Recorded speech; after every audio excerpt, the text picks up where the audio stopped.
Hey guys, welcome back to the channel. Johnny here from MTV Trail Rider. Today we are going to talk about volume spacers or tokens, volume reducing spacers. They've got several different interchangeable names, but ultimately this is what it is. They're these, they come in various different styles, whether you have Rockshox or Fox suspension or whatever else you might have. This is to help fine tune your suspension, whether in your fork or in your rear shock. And today we're actually going to teach you how to install them on the Rockshox Yari and why you might actually need something like this. So the reason you would use volume spacers, in the previous video I broke down on how to do a very basic setup in your suspension. You know, starting with your sag, we talked about rebound, we talked about compression, and with the Siskiu N7, it comes with stock with the Rockshox Yari up front. It's got 160 mil travel with the 29er. 170 if you got the 27.5 bike and the smaller frame sizes. But when you set up your sag properly, you still might find yourself bottoming out often or using up a lot of your travel. And what a volume spacer does is that it reduces the volume in your fork. So what happens with the air shock is that it makes the suspension curve, it makes it a lot more progressive and not so linear. So that way, if you find yourself bottoming out, you're not trying to increase the air pressure to reduce the bottoming out that happens. Because then what's happening is then your fork becomes very stiff and more rigid, and it's not functioning the best way it could on your trails. Now, adding the volume spacers, as you get further and further into your suspension, it actually gets tougher and tougher to compress. So it might start off like really light based on the correct spring rate or PSI that we used in your fork. But then as it goes through the suspension more, it becomes more and more tough to get through. Now these tokens, I've got 3 tokens here. You can get these on Amazon. I have the link in the description for you. I believe this works for obviously the Yari that we have right now. I believe it works for the Pike and the Lyrik. I'm not certain, but I'm pretty sure. These are the gray tokens. Rockshox has red ones. We do not want the red ones. We want the gray ones here. Now these do not prevent, this is not what gets like when you bottom out. That's not what this is. This is strictly just reducing air volume in your fork. So it's a very simple process on how to do this on this fork. You will need a special tool. It is this here. It's just a spline socket. It's usually used for a cassette.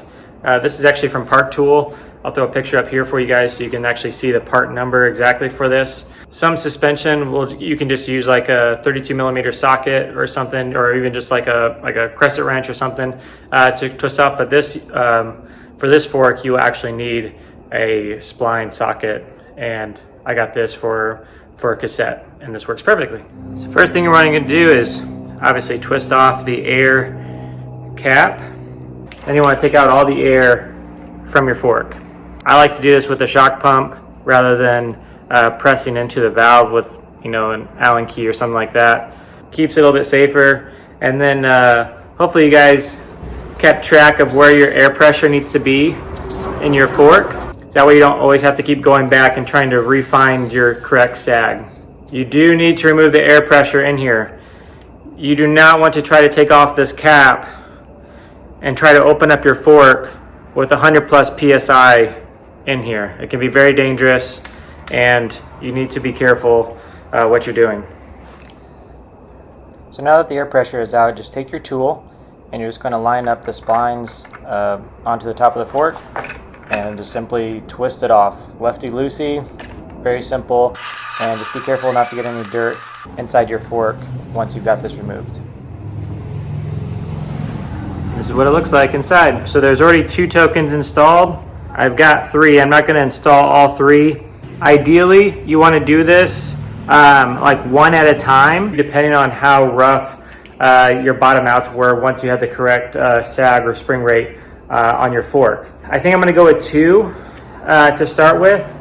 For me, just knowing how I've been riding, how it's been feeling, and if I feel that it's ramping up too quick, I'll just pop it back out and just take one of them off. So then I'll run with 3 tokens. It came with 2 already installed, so I've got a total of 5 tokens. And if you go onto Rockshox website, SRAM's website, they've got an archive with all their manuals, and they'll give you a breakdown of the max amount of tokens you can use in your fork. And I think 5 is the max for this setup with the N7. Now too, I used to think volume spacers and installing volume spacers for your fork or your shock was only reserved for like your pro riders, expert riders, but this is actually a very basic thing to really fine tune your suspension, and really any beginner can do this. This is a very simple thing to do. Look, once we unscrewed that cap, it's literally screwing these next two back on. Make sure it's nice and tight. That's it. And then I'm gonna put it back in and make sure everything stays clean. I'm making sure that nothing's falling into my fork, obviously. I'm trying to keep everything very clean. But that's all it takes to install it. We really just unscrew this, screw these on. I'm gonna put it back in. Now your air pressure that you pump the fork back up to does not change. That's why you wanna write that down and keep that, whatever it was that you set up your sag. That's gonna stay the same air pressure, the same PSI. It's just now you're adding the volume spacers. It's a very simple thing to do and can really improve your riding and can even improve the comfort, because now where you were bottoming out a lot and you were probably increasing your PSI so that way to prevent those bottom outs, now you can actually reduce the air pressure to where it needs to be to have the proper sag. But now with the volume spacers, it ramps up quick enough so now you're not bottoming out on those bigger drops, or if you're a heavier rider, whatever it might be. And I think this is really good, and I think more beginners should actually consider doing this with their suspension, because I think it'll actually make your ride more enjoyable, and I think it can actually improve your skills as well.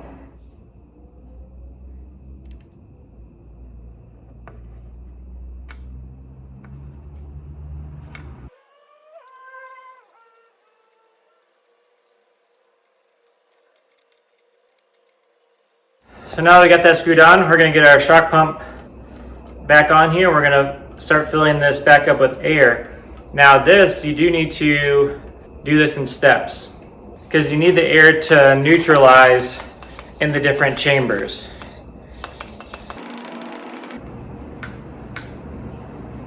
It's kind of funny, but all I'm trying to do, I'm about 50 PSI, and I'm just trying to move the fork up and down a little bit just to kind of get the air pressure to move between the chambers. And I'm pumping this back up to the same PSI that I had to get my sag where I had in the previous video when we went through that setup. That's what I'm going to, that same PSI. But that's how we install volume reducing tokens for your Rockshox Yari. Very simple process. I hope this helped for you guys. Ready to ride. Now, next step for you to do is to take it on the trails, test it out, see how it feels. You obviously should not be bottoming out, and if you are, you just probably need to just add another token, but it's just going to take a lot of testing. But don't let this task scare you if you're a beginner or basic bike mechanic. I'm not a pro mechanic by any means, but don't let this job scare you. This is an easy thing to do, and I hope this was helpful and gave you confidence in how to tune your Siskiu N7 even that much more. I have full confidence that you guys can do this using these easy steps. Thanks for watching.